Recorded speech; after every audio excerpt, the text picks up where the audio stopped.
Well, it's 2025 and you're probably trying to figure out how are you going to get paid this year? Well, that is a very good question. And we're going to dive into 8 ways to get paid in 2025. And this is especially important because I don't know about you, but I didn't find 2024 to be the easiest year. In fact, my income dipped a little bit last year from the year before. And I know for some people, it dipped a lot more. So things in the world have been a bit chaotic. And as in any disruptive time where there's a lot of change happening really quickly, we're going to see that trickle down into our own businesses. Even if they're not huge, we're going to see the effect. The impact is happening everywhere. For sure, some people are still really doing well, but other people who are doing things business as usual and aren't doing things that are kind of really out there aren't necessarily growing at the same rate as before. All the things that we have done in the past don't necessarily mean will work in the future. So I'm going to share with you what I think will really add to having a solid business model for this upcoming year. Okay, so let's dive in. So number one, I really believe in stacking your offers. And I've said this before, but I really believe in having a suite of offers that really work together to help people at different levels of investment and commitment to work with you in some way, shape, or form. So what this really means is that you've got one big value proposition, one really strong way to help people get a result, and then you have different levels to do that. And also, you can stack these offers, meaning that whoever has got the most intensive level of support from you also gets access to the levels below, which means you don't have to create extra programming, training, and all kinds of things for different groups of people. Everyone at the top gets all of it. At the next level, they get all of it below that. So a really good example is how I work my business. I have VIP days. And when people come to me to work with me privately for a business design session, I also give them access to all the trainings and all the tutorials and courses and group calls inside the Scaling Deep Society and Membership School. And then all my VIPs and the people inside the Scaling Deep Society also get access to my one-off workshops and trainings that I offer for sale individually. So what that means is that anytime I create new content, everyone can access it without me having to create specialty content for the people who I'm working the closest with. It makes a lot of sense, and it's a really great way to get more of our focus work out into the world without doubling up or tripling up our efforts. So I highly recommend thinking about a model that allows you to enrich your ability to give more and more value to people as they invest more, and without having to just jump around from topic to topic to topic, because that gets harder and harder to keep cranking out new stuff in a bunch of different areas. It's just exhausting over time. So you can get really focused on that. You can save up a lot of time, and your audience will get more clear on what you do and what you can really help them with, because you're not jumping around from thing to thing. That doesn't mean you don't ever do anything new, but it just means that your main core offers should be fairly connected. Number two is asynchronous coaching. Now, I love my Voxer coaching clients. It is so fun for me to keep in touch with my clients and have them ask me questions that I can answer at a convenient time of day for me, as well as they can ask when it's convenient for them. In fact, I'm recording this on a weekend, and I have a Voxer message today that my client doesn't expect for me to answer until Monday. And she's got precious little time, so she can ask me questions on the go as she thinks of them. What is brilliant about this is that you don't burden your schedule with back-to-back appointments by, say, meeting with someone at a set time every week, when sometimes you don't really need to meet, and other times you could answer that question way quicker when your client actually has it days earlier. This is a real flexible way to deliver value that you can often charge almost a little bit less for, or the same for as you would as filling up your schedule, which makes it easier for you to fit more and more clients into your business because you don't have your whole schedule full of meetings. It's a lot less time to answer questions on an app like Voxer or WhatsApp or whatever you choose, or even recording Loom videos back to them, than it is to sit down for an hour at a time. So I really highly recommend that if you're doing any kind of coaching or consulting, that you find a structure to be able to talk back and forth without actually having to fill up your schedule with Zoom meetings. Number three, I think people are really craving connection. So a bunch of my ideas that I'm going to be sharing with you are going to be about connection. And one of them is to create a high ticket community. Now, I love memberships, and you know that I do. And I love them because they're an opportunity to connect with people either in conversation around certain topics or on calls in a group, or even just keep in touch with you as the group leader and business owner. And having a community part of that is also really important, because a lot of people are seeing one-way connection online and in social media, and they're not actually connecting with as many people.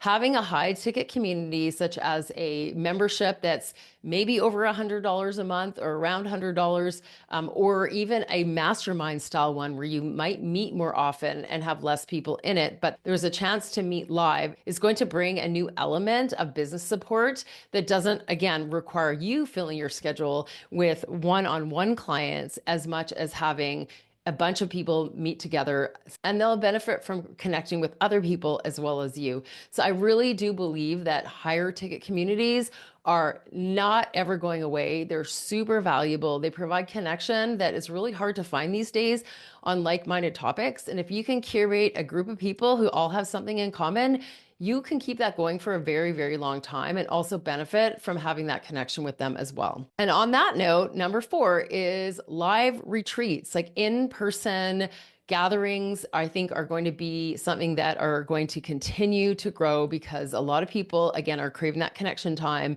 and that face-to-face time that we got out of sync with during the pandemic. And it's giving us an opportunity to provide a bigger connection and a bigger transformation for some of our clients and our audience through having live events. Now, these are not always money makers. It's definitely expensive to host a retreat, and it's a big commitment for people to attend. So you may not get as many people there as you would on an online program, but it does add a new depth and element of connection in a more personal way to your clients and your audience. And that could also mean that you end up with way more clients that stick with you for a longer time because they've gotten to know you as a person. So those multifaceted retreats, they're going to include things like eating together and getting outside together and doing different kinds of activities that you probably wouldn't do online. That provides a really interesting element to your business, and it's an interesting offer that will grab people's attention because a lot of people are craving that. So if you have the capacity to do that somehow, just something to consider. If you've been leaning towards it, it's not a bad time to be doing it. Number five, I cannot get away with doing this without mentioning AI. So any kind of AI powered service or tool is something that you can bring into your business this year. Now, this can be in a couple different ways. You could actually provide a service that allows you to do something very economically for somebody that you can do for them with the assistance of AI, that they can benefit from your knowing how to master the process, and you can give them the output at way less of a cost than before. And it can also include your just powering up new kinds of content, new ways of communicating with people, and faster outcomes for your own business because you're utilizing it. You cannot get away with not using AI right now.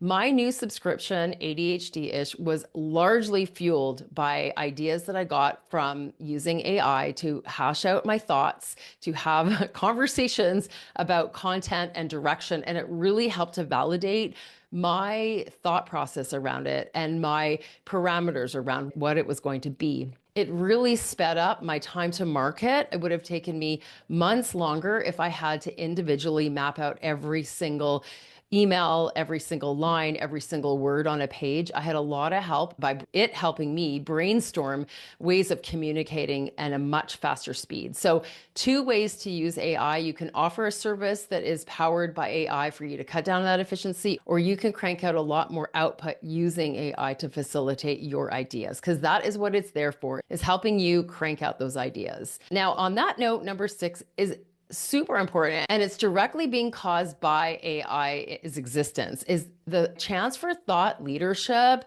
and really putting out your personal opinion and intellectual property. Because the one thing that AI is not great at yet is thinking exactly like a human and having unique thoughts. It's great for validating your ideas and it's great for brainstorming and it can help you formulate unique ideas, but it's not going to come up with profound thoughts at this point that are not fueled by you. So, opinions that are going to be coming up with new ways of saying things and looking at things are going to be more and more desired by people because everything else is being filtered down and washed out a little bit by AI. So we've got to resist the temptation to just output things that AI is cranking out to us. And we need to start thinking about, like, what do we really believe in? What do we really care about? And how do we put that out there?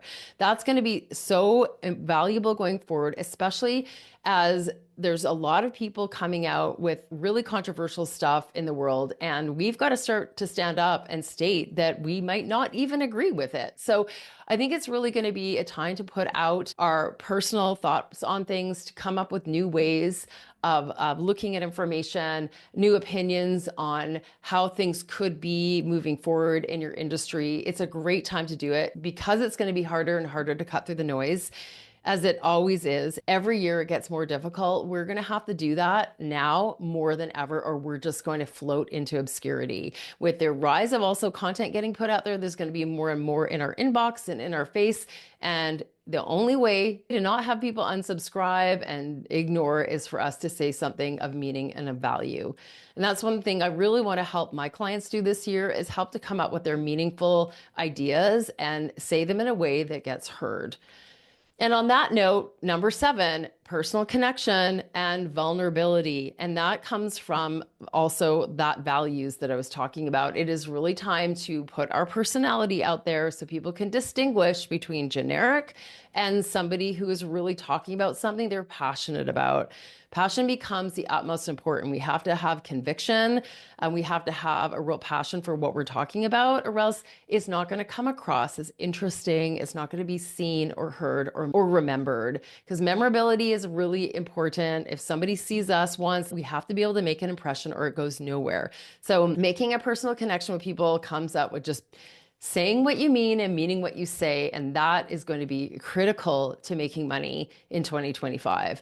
And then finally, number 8, and this is something near and dear to my heart because I just launched my new subscription at ADHD-ish.com. It's a $9 monthly toolkit for ADHD-ish women to help them cut through the noise in their head, understand more about who they are, how they operate, and some tools and ideas about how they could do things differently. Now, that's an example of a low ticket taster.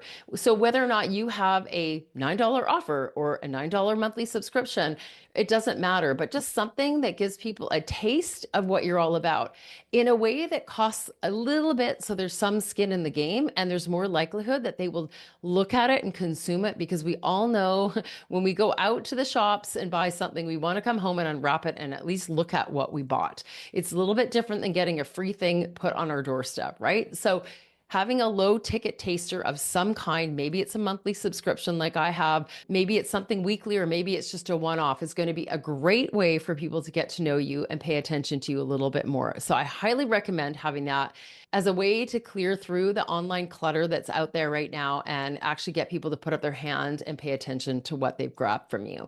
Alrighty, so those are my 8 ways of getting paid in 2025. If you thought of something that you didn't hear from me, I'd love for you to share it with me. So feel free to let me know in the comments below and let me know what you look forward to the most in this upcoming year. I hope it's an amazing one for you, and I'm here rooting for you. Thanks for being here, and bye for now.